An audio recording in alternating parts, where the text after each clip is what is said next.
Mga puso, mula alas 2:30 ng madaling araw, umabot na sa 5,000 individual o kataong lumikas dito sa lungsod ng Bacolod, probinsya ng Negros Occidental.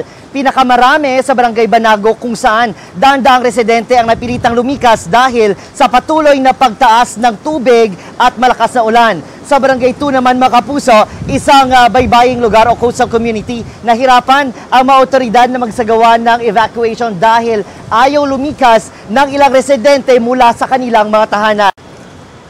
May bara sa drainage naman na naiulat sa Bangga Cory, Barangay Takuling. Agad namang rumisponde roon ang Rapid Drainage Response Team ng LGU upang maiwasan ang pag-ipon at pagbaha sa lugar.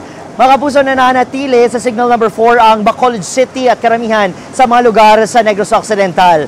Pinapaalalahanan ang lahat na manatili sa loob ng kanilang mga tahanan habang nagpapatuloy ang malalakas na hangin at malakas na ulan dito sa lungsod. Ang mga Rapid Response Team ng lungsod ay naka-full alert naman, mga kapuso.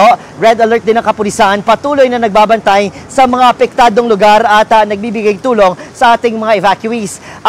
Panawagan ng LGU para sa anumang emergency situation, maaaring tumawag sa numerong o sa hotline na 432-3871 hanggang 73 at 0930-243-4706, mga kapuso. At yan munang latest mula rito sa Bacolod City. Ako si Eden Pretos ng GMA Regional TV 1 Western Visayas para sa GMA Integrated News.